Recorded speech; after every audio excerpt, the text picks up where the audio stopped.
Here's another beautiful design. I think you'll have fun with it. It's pretty simple, but it looks complicated, but it's just darling.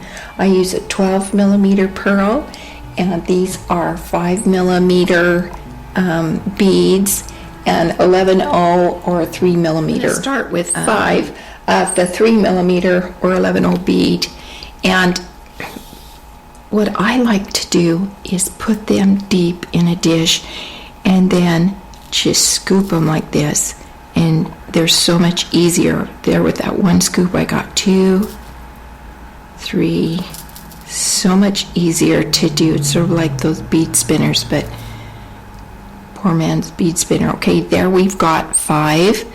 Then I'm going to come around and make a ring, leave a tail so that I can tie a knot.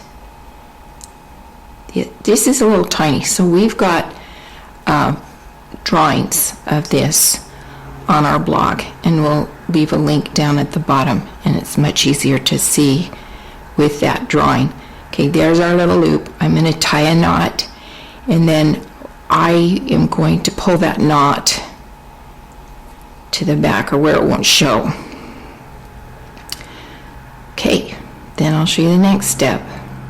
Okay, after a ring, we're going to do a little reverse design here. We've got our 5mm gold, a crystal, then a pearl, crystal, and gold. And then we'll bring it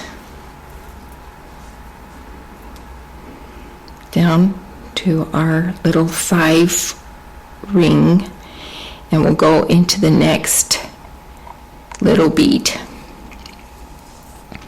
and pull it so that pearl has 2 legs on it like that. Then we're going to go up through the leg closest to the bead that we just anchored it to. We'll put a pearl and then another leg of a crystal and a gold. Pearl, crystal, gold. Then we'll go back through the next little bead in our ring that will anchor that to our center. There we go. Another pearl. Now we'll go up through the leg that we just added.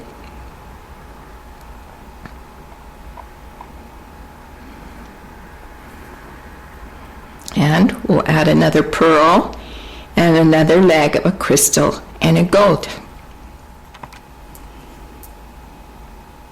So pearl, crystal, gold, then bring it back to the next little 11/0 bead in our original ring to anchor it to the center. Here we go. Go back through the leg that we just added, and then we'll add, tighten it up, then we'll add a pearl and another leg. Now we've added our last leg, and we will go through our last little 11/0 bead in our original ring. It's gone down to anchor into that ring. Now I'm going to go back up through that first leg, and we'll add our last pearl and go back through to finish.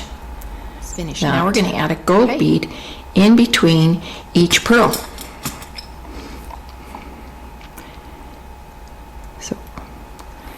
So it comes out of this pearl and into that pearl. Add another gold bead.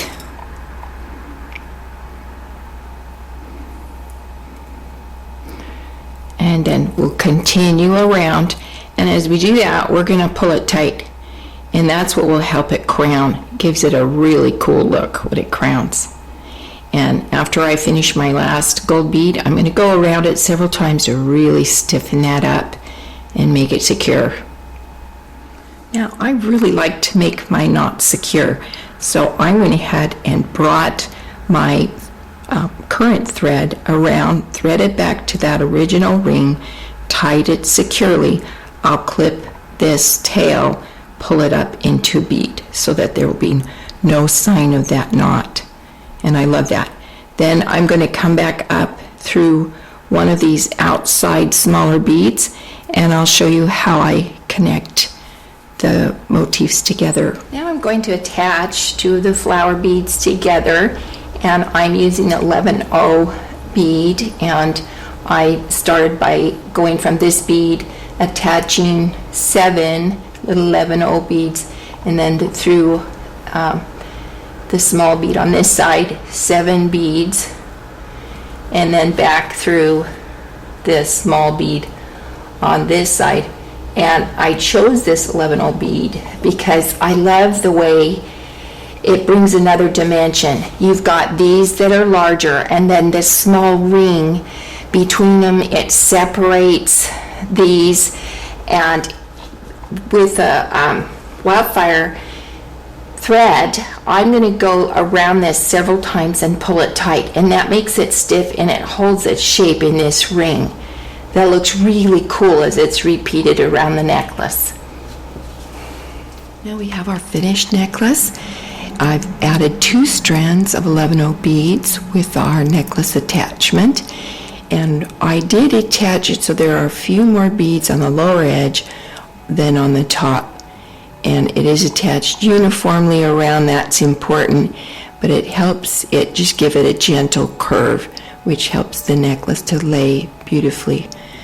I just love this design. Be sure to visit us on our website. We have a blog that has this in a drawing form, which is even easier to see, and I hope that helps you.